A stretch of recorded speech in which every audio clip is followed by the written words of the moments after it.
Welcome to the Daily Jerry Anderson podcast, which today ranges from the presenter's irrational hatred of Richard Stilgoe and The One Show to a deeper and more unhealthy loathing of anything to do with politics or politicians. Do you remember Richard Stilgoe? There are certain singer-songwriters. He's the kind of... I never liked him. If he was, he's still alive, but I was going to say if he was alive now, he's the type of guy that if he was at himself, he'd be on The One Show. But he's a witty boy. No, but it's that kind of witty. English wit that you don't laugh at. Oh, no, I think he was Oh, all right. like Radio 4 comedy. Yes. Did you ever listen to Radio 4 No. comedy at 6:30? No. Stony face. You can't laugh at it. My head is scrambled with the television last night. It seems to be the trouble. I didn't see any television last night. I was out I dining. don't know what came over me. What? In the world's come over you. Who sang that? Seems we never get along. What did you watch last night? Who sang it? I don't know. Jack Scott. Jack Scott. And on the B-side was Burning Bridges. Oh, you know everything, don't you? Yeah. Uh-huh. I watched the leaders' debate on RTE1. What kind of fool are you? And then I watched a programme on RTE discussing the debate on RTE1. So you not only watched the debate, you watched the programme after and talked about the debate. Yes, and then I watched Vincent Brown on RTE3. Discussing the programme that was two on before, programmes, discussing yes. what the programme about the debate was. And That's too much. Not do I know. The people Nothing. the people south of the border, and listen, All I know is there's a big black hole somewhere. where all the money went. I know. That's all I know. All I have to say is there are many people across the border who listen to this programme, right? Learn from us. We in Northern Ireland, I can't speak for everyone. I can't speak for you. I can only speak for me. And I'm on the microphone. There's only a personal appeal.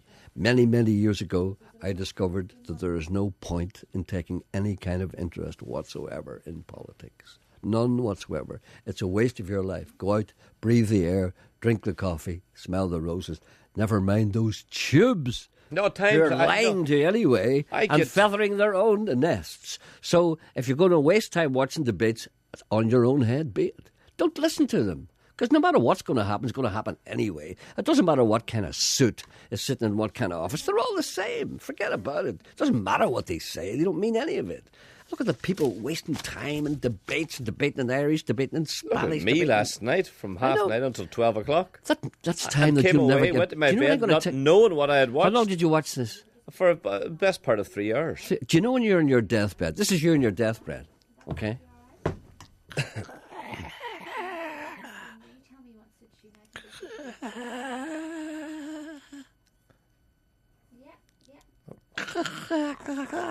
Sean. Who's talking to me? You? Me. Oh, right. Do you think I won't be there? Oh. I'll be there when you're deathbed. Right, go on. But it'll be next year sometime.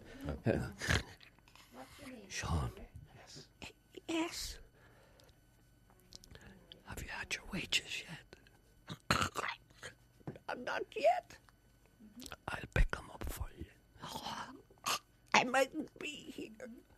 I think you might have 3 hours left. If you hadn't watched those 3 hours debates on RTE, you would have had 6. Further, more detailed condemnation of politicians follows as the presenter vents his well-worn spleen on whoever or whatever is within range.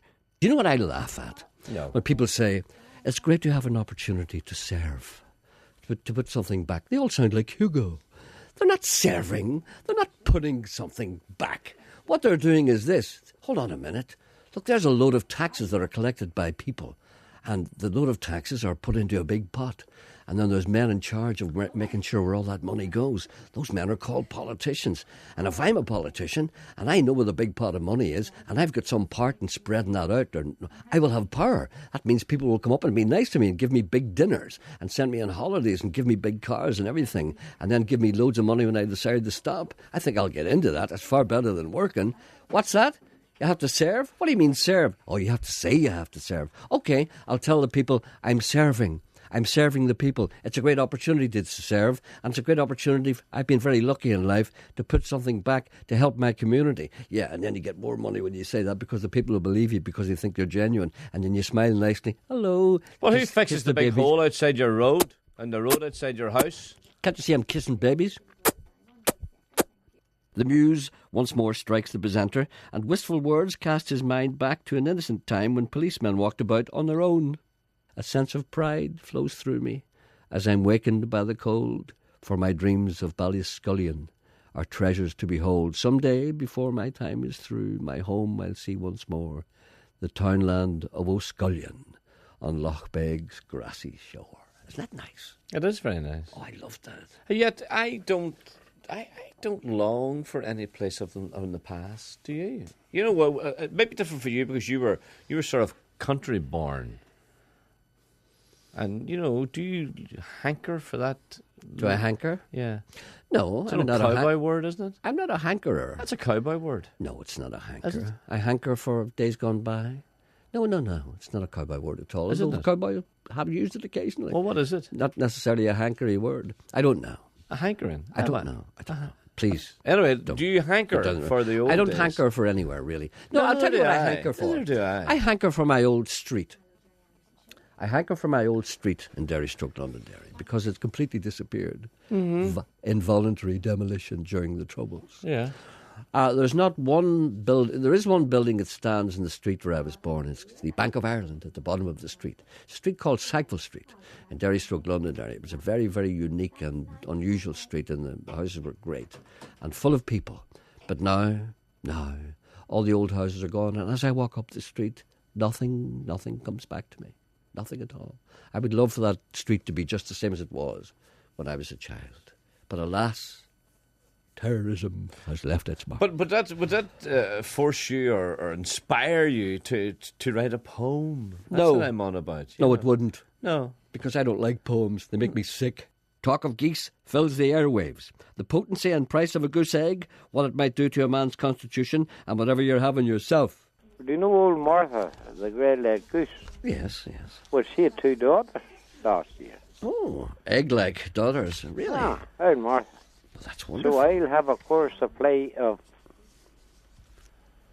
geese eggs this year. I imagined you would, yes. Well, What? I'm very, very pleased to hear that. Well, old Martha, she'll clock on her 2 daughters, they'll lay. Uh-huh. You And know? maybe perhaps with a bit of luck, maybe we'll meet up at the time when you have 1 or 2 of those goose eggs available, and we'll have a feast. Well, I'm going to put an advert in the local paper. What are you going to say? Geese eggs. Goose eggs, I think you'd probably be Goose better. eggs. Uh-huh. For eating or hatching. Oh. How much would a man charge for a goose egg now? £1. £1 each? Uh-huh. Each? Ah, A quid an egg? ah. Of course. Sure, yeah. when you crack one, it fills the whole pan. That's right, indeed. It's as good as a breakfast.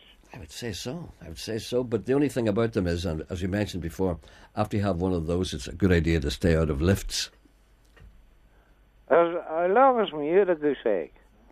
I can't remember the last time I ate a goose egg. I think it's way, way in the past. I think I would have been in my teens the last time I had a That was goose lucky. egg. That was the colour lucky. Jordy, if you're boiling a goose egg, how long do you boil it for? Oh, but 3 days. well, get the no. No. Have the water boiling first. First, right. Put a wee squig of vinegar in it, Right. and then pop your goose egg in about 15, 20 minutes. Mm-hmm. Would that not be hard? Nah. No. No. 15 minutes? Yeah. Ah, That's not an awful long time, really. It is an awful long time. No, it's not, no. If you're thinking about a conventional egg, yes, it is indeed rather lengthy time to incubate. I was told 7 minutes max for a goose egg. What do you think, Geordie? Is man's challenging well, your you would expertise? have a very watery goose egg. All right then. Okay, right. You're the expert. Okay. All right then, Geordie, good man. Listen, I've we never hope to see bought you one. soon, and we hope Oh, that... and all the best, yeah. All right then, And goodbye. keep her lit till we get out. Well,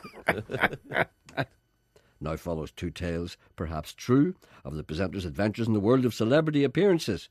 He has given these up due to people not asking him to do them anymore. I didn't realise that. It was when I first learned the negative nature of sometimes minor celebrity. I went to a place, I will not tell you where it was, and the woman said to me, "Do you mind judging the Bonnie Baby competition?" I said, "No, certainly be a pleasure." And this was at an afternoon thing. It was kind of a garden fete thing. And she says, "Over here Do now." you nurse them and talk to them? No. The wives? No. No, the babies. The babies. No. yeah. You No, take each give one it- individually and They nurse pee them. on you. Right. Oh, you don't touch them, for God's sake. They're all pee and everything. Anyway, so I looked over at 3 o'clock and I was brought over to this line of babies. And they were holding their babies up, you see, all the women, about 10 of them. And I didn't know what to do. Holding them up? Holding them up.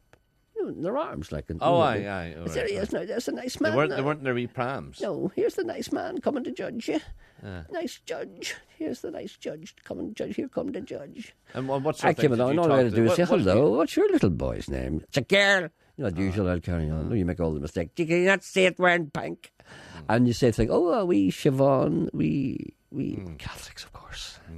And so at the end of it all, I didn't know what to do. And something occurred to me in the back of my mind saying, this isn't right. You know, something, no good will come of this. I remember thinking that, but I wasn't aware that the true nature of it. So I picked a little kind of spotty baby that looked like me. You know, I thought it was the most beautiful. So I picked it, and the name, that's the little baby is the winner. And there was this kind of silence, you know. And you could feel all the losing babies, mothers, looking at me. And you could see the hate in their eyes. Because I had said publicly that another baby was nicer than theirs. They didn't like it one bit, so never, ever judge a bunny baby competition. And a number of them came up to me after and said, what's wrong with my baby? That kind of thing. You know, indicating that what's your parameters? What's your parameters? Eh? How did you judge that? Is it by what they were wearing or what they looked like? I said, I don't know. I just looked at them. The ones that peed less were the ones that won.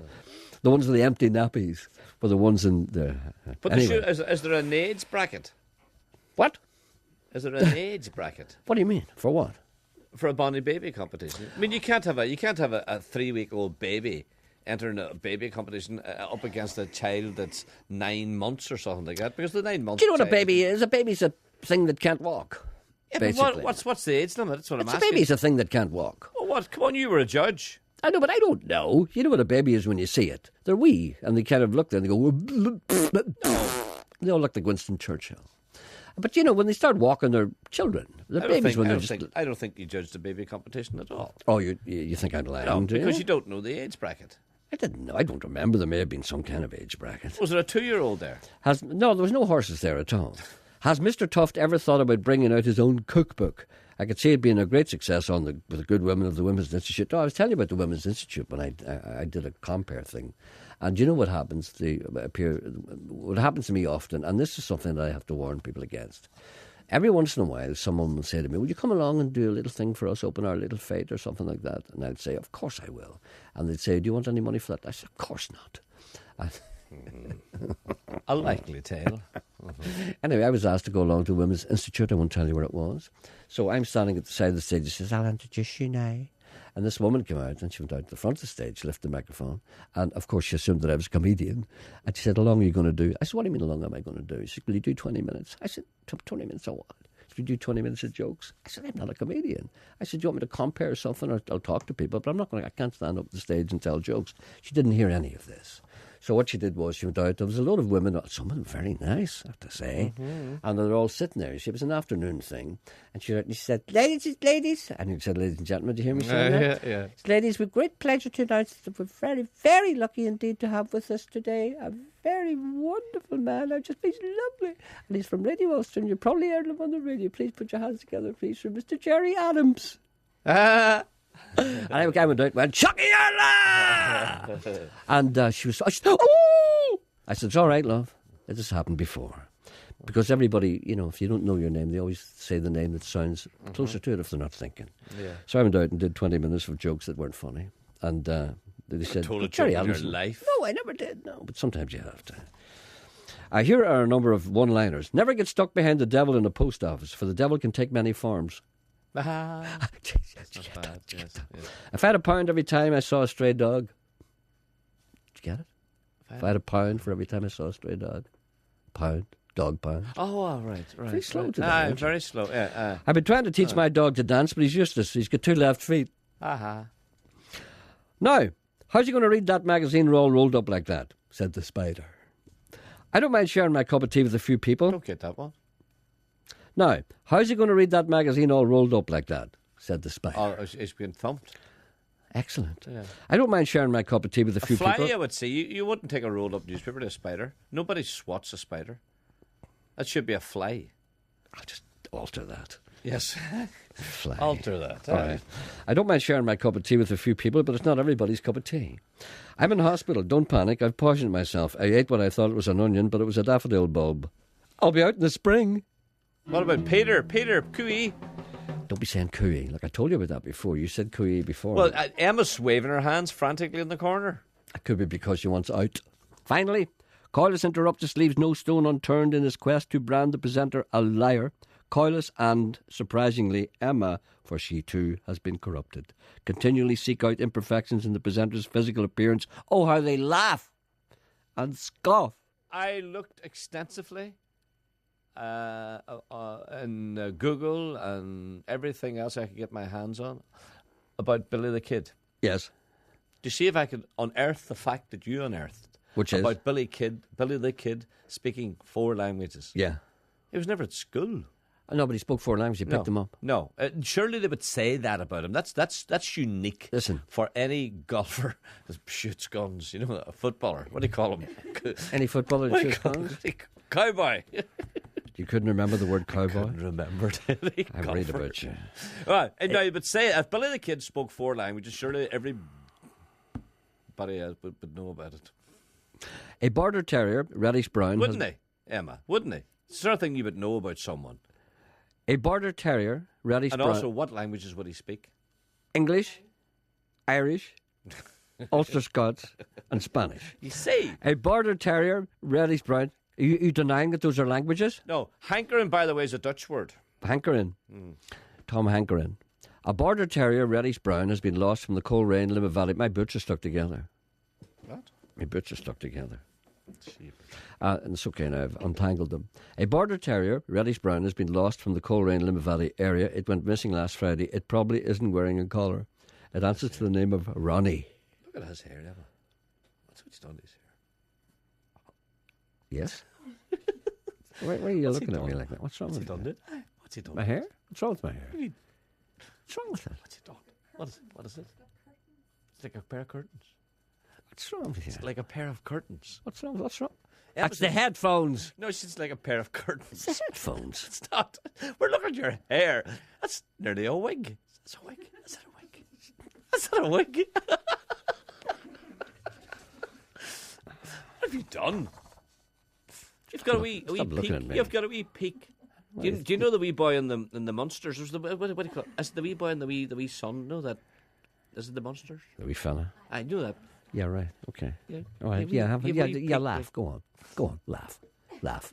Yeah, No. yeah, man. Go on. Here, have fun. Here, work out. Laugh. Just laugh. Laugh at me. Boys, good to see you back. The show is going to the dogs in your absence. Me and the boys always listen to your show during our tea break. This is from Mickey and the boys. And we have come to the conclusion that coil is what we would call a gull. It's a term of endearment. I was wondering if you ever heard of it. When you call someone a gull, it means a sloucher, a con artist, a kind of a boy that stands on the street corner looking around doing nothing. Keep up the good work. Thank you for listening. Back tomorrow.